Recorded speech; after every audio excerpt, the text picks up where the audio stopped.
شم أبو وبرو روحو قاديشو حاضاله شاريرو أمن أبوند بشمايو نث قداش مخ تيثي ملكوثوخ. How many minutes I can speak? No. 10. No. You already used up some time for the introduction. So about 7 more minutes. We're very tight. I'm very sorry. Thank you very much. Je dois vous parler en français, si vous voulez. La liberté d'expression et la charia, M. Hansen a bien parlé. J'ai vécu 35 ans dans les pays musulmans, arabes musulmans. J'ai étudié l'islam presque 40 ans. Je suis arrivé ici, j'ai eu le malheur de dire une mosquée en Europe, c'est pire que le nucléaire.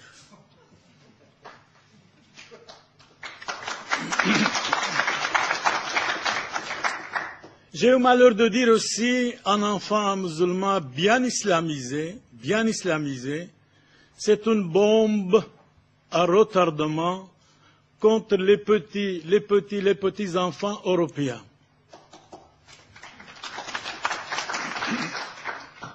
L'égalité des chances ou de malchance, on m'a attaqué, porté plainte contre moi. Le procès a duré presque 6 ans. J'avais 4 avocats.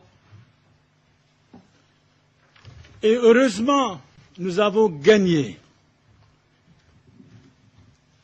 Et les bien-pensants, les journalistes européens étaient fâchés. Pourquoi nous avons gagné? Ils étaient vraiment fâchés. Ils pensaient qu'on va être condamnés. Ils pensaient qu'ils vont fermer notre bouche, c'est-à-dire la liberté d'expression. Je crois que M. Hansen a bien parlé de la charia. J'aime bien aussi parler 2 ou 3 mots encore sur la charia. La charia, c'est contre les athées, les juifs, nos amis juifs, et les chrétiens. قاتلوا الذين لا يؤمنون بالله ولا باليوم الآخر وما حرم الله ورسوله. Combattez, tuez tout homme qui ne croit pas en Allah, c'est-à-dire au Dieu des musulmans. Chapitre 9, verset 29. Chapitre 9, verset 29 du Coran.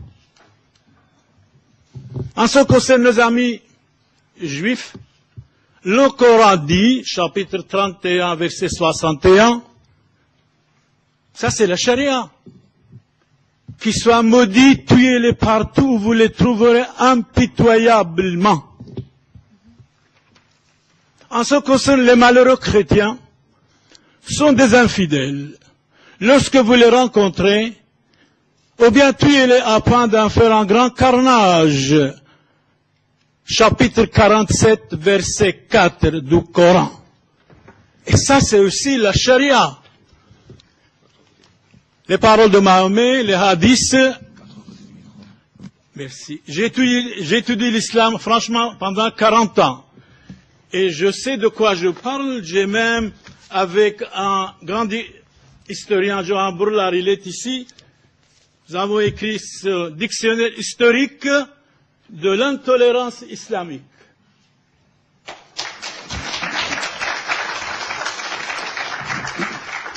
2000 pages. Donc 2000 pages. Quand nous parlons, nous savons de quoi il s'agit. Nous savons de quoi il s'agit. Batiaor, que nous aimons beaucoup, elle a écrit dans cette préface de ce livre extraordinaire dont on a étudié plusieurs années, Batiaor nous dit, témoignage de Batiaor pour le monseigneur Père Samuel Boniface. Pour le Père Samuel, mon frère, dans la dhimmitude, nous sommes des dhimmis, si nous voulons ou pas. Mon frère, dans la dhimmitude, qui a ressenti, expérimenté, étudié les souffrances de la dhimmitude et n'a pas eu peur d'en parler au nom des persécutés. Avec mes remerciements pour sa défense courageuse d'Israël, nous aimons Israël. Seul pays démocratique en Orient, que les chrétiens ne sont pas assassinés. que les chrétiens sont libres. Tandis que dans tous les autres pays islamiques, les chrétiens n'ont pas la liberté même de vivre d'expression, souvent sont massacrés, insultés, calomniés. Et je peux vous dire, 42 personnes dans ma famille ont été assassinées en 1915. Voilà la tolérance islamique.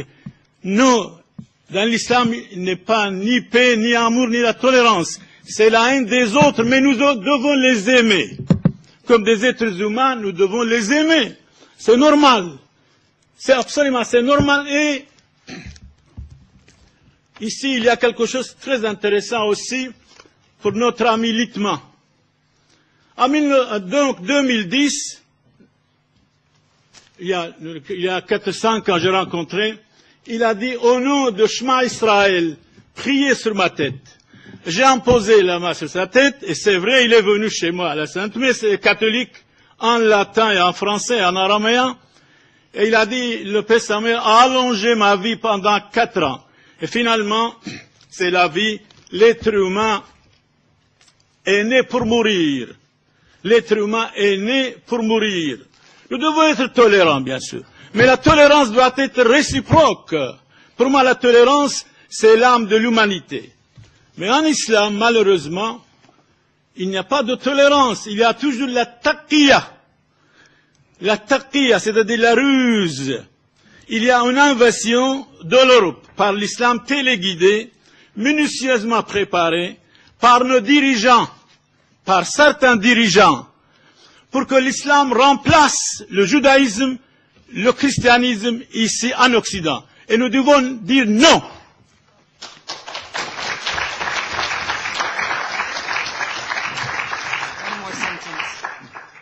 One more sentence.